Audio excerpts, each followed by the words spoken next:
Alrighty, y'all. Well, so, out here working on getting cardio done. It is another humid day, man. It looks so weird to look at myself now with no facial hair. Dang, son. I'm a little stubbly, but I didn't shave this morning. Went to shave yesterday and, well, kind of took a little too much off and can't fix it when kind of take a chunk out of your beard. So, away it all went. But, it is what it is. Want to grow it back, I can, but so I can get a jawline again. Might just stay shaved up. Ain't got that double chin no more. So, it's a plus side. Then, yesterday we did shoulders. They are thoroughly toasted. My phone feels heavy just holding it out like this currently. So, it's a good sign. Put in some progress on there. We checked our body fat percentage yesterday with just a little watch app spiel on the Galaxy Watch, which is, within a couple percentage, like a couple tenths of a percent. Seems to be accurate. So, overall, we're down, like 5% body fat. Not too bad with that. So I checked myself 90 days ago, and before I started this whole YouTube thing, I was 210 pounds. I was 28.5% body fat, and now I'm 209, but I'm 23.3% body fat. So it says I've lost 10 pounds fat. I've gained 4 pounds of muscle. And I have 5 more pounds of water weight on me. Which makes sense, because I'm now taking creatine. Well, have been. For the length of this series, I've been taking creatine, which normally adds 3 to 5 pounds of water weight on me, which the watch was able to pick up, so that's pretty cool. And then with that, it's got me putting on some muscle. So, can't complain too much about that. And then, so today, we're back, which is nice. I love back day. It's a pretty heavy day without having to like really stress a lot of joints, more or less. The lats are a great muscle that you get to load heavy. For the most part, you can't really mess it up. So you just kind of do a bunch of rows, and more rows. Once you do that, you eventually start building a pretty big back, and you want to throw some lat pull downs in there, or some sort of upward pulling motion, so that way you can actually build some decent length within the lats. And it'll also help build those little fingers that roll down the rib cage that connect down to the side of the abs. So at least that's when I feel those engaging. It's under a nice big stretch, like a actual pull-up and hanging leg lifts. Those little guys are on fire. But so that's our plan for today. Probably going to mow the front yard here in a few minutes after I eat.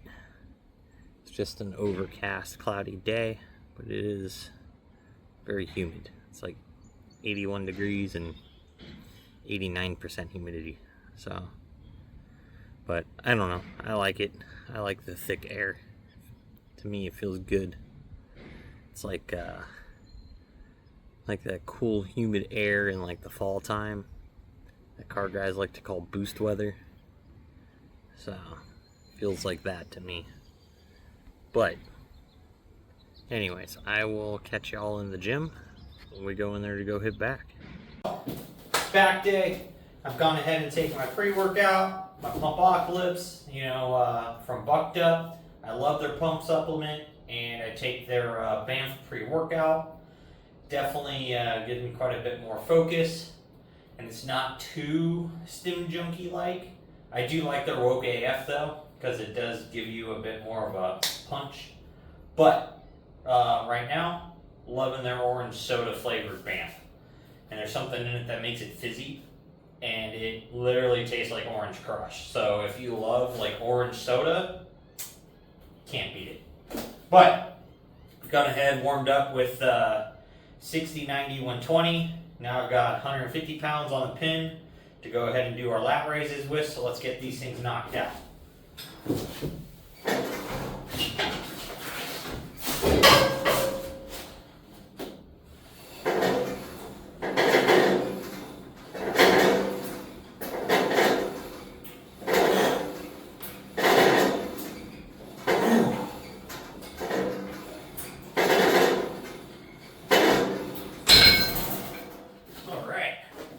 There's our first set of 12.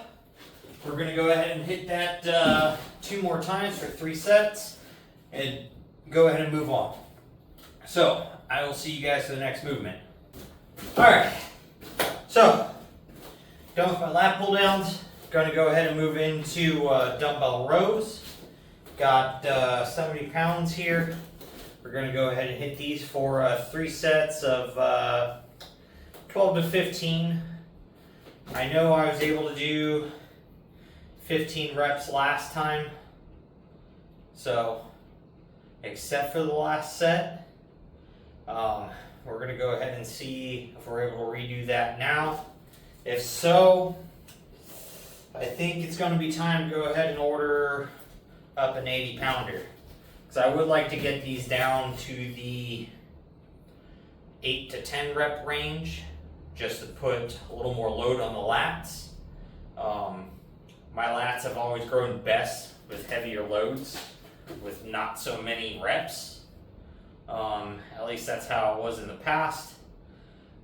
I don't mind a lot of reps for back day, but at the same time, if I could cut that back down to that 8 to 10 rep range, 12 on the high side, that's where I enjoy training back the most. It's just that real heavy load, and it makes you feel strong. You just get to feel strong, because your back is one of your strongest things. I feel that's not like a compound lift. This is the most amount of weight you're really going to move in any exercise that's not like a squat, a deadlift, or a bench press, or an overhead press that you're using 2 hands with. So today is like one of my favorite days to have it be heavy.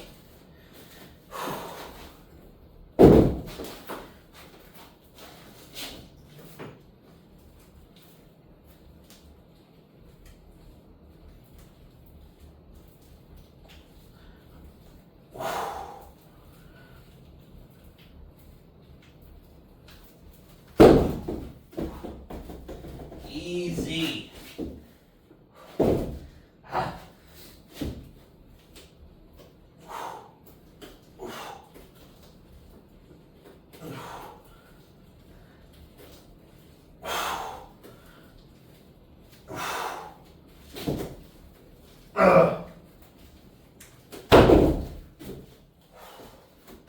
That just feels super good though at 15 reps. But if I move up to 80s, I can get that same exact feeling at like 10 reps. So a lot less per se jump volume, I would have to call it. So sure, I'd have to end up adding in, at some point I'll have to add in like a warm-up set. Something like say 60 pounds, and then for a set, and then do my 3 working sets at 80, 90, 100, just so that movement's warmed up and ready to go. But as of right now, you know, I'm just jumping straight into the 70s after lat pull downs. I should start adding in a slightly lighter set, so that way the rear delts and upper traps and the upper section of the inner trap has some time to warm up a little bit, because it does feel a little crampy, especially because I do shoulders the day before I do back. So that little section right in there is already kind of sore. So I'm gonna go ahead and hit 2 more sets of this for 15 reps, and then I'll be back. 45 pounds on the bar, accounting for the fact this is only a 5-pound Smith bar. So let's go ahead and get these knocked out. This is for 3 sets of 15. So nothing too crazy as per shrugs, what we're currently working at.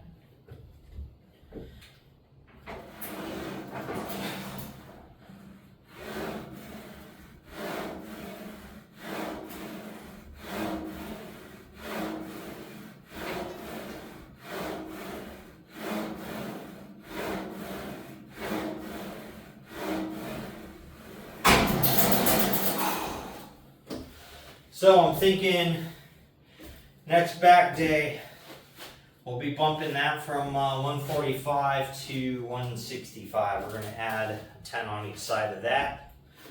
Go up 20 pounds. That 145 is definitely starting to feel pretty light. So I'm going to just make a note of that right now.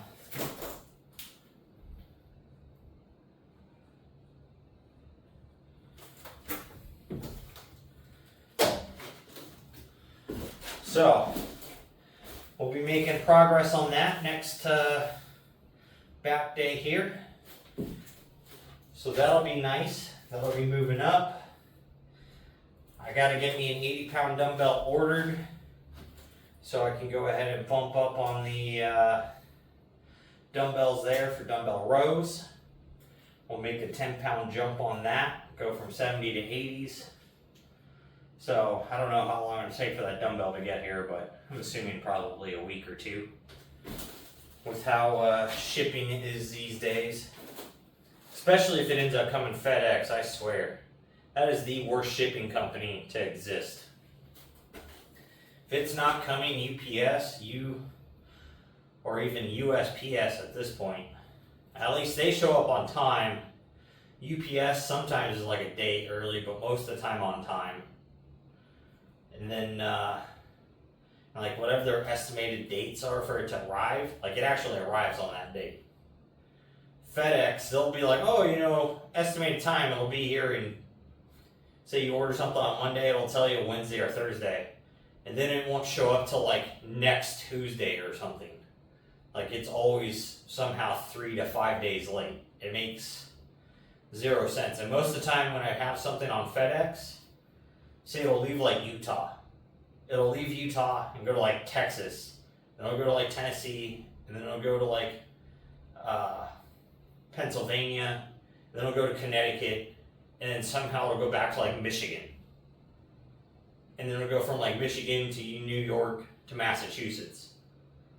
And then it'll go to like 3 different places in Massachusetts before it ever makes it to where I'm at. And it's like, how does that make sense when we're the hub in Connecticut, where it just was before it went to Michigan, is like 2 hours from my house.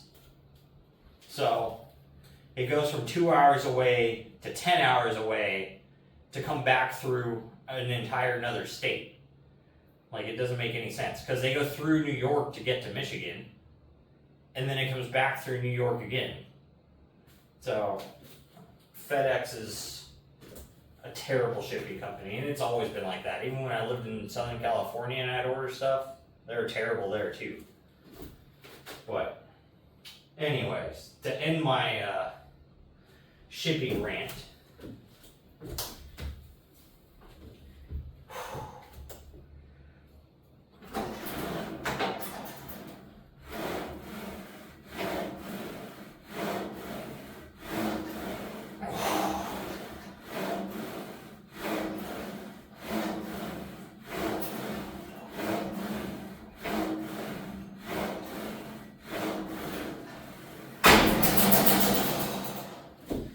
All right, I'm gonna knock out one more of those.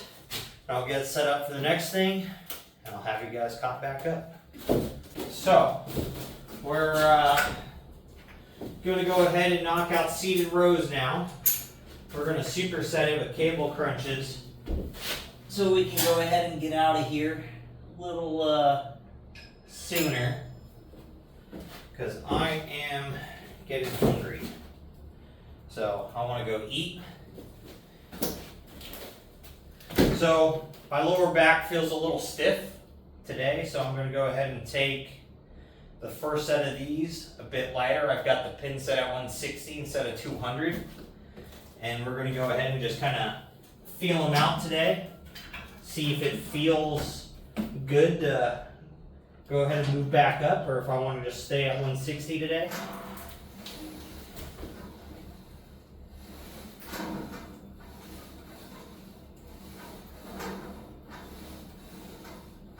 Oh. Oh. All right, so 160 is going to be fine. I feel a little fatigued, and I don't feel much load in my lower back, but I can feel that it's tight. So I'm also not giving it that full stretch and then coming back. I'm just going to keep myself locked in and pull, which does shorten your range of movement, but it does take that rocking and off and on load out of your lower back. So if you are having a little bit of lower back discomfort while you're doing these, see what you're doing form-wise. If you're just rocking a whole bunch unnecessarily, because if say like your shoulders are so locked back and you're rocking forward, like there's no point for that rock. But if you're allowing your shoulders to travel forward to get that bigger stretch when you move forward, and then you're pulling your shoulders back and coming back up so you can get that further range of movement, then that rock's acceptable. But if you're just staying locked back and you're just going from this movement here, you need to make sure you're not having that rock, because all you're doing is just putting a lot of unnecessary load on your lower back. So let's go ahead and do this first set here of cable crunches, and then we'll just start bouncing back and forth between the two.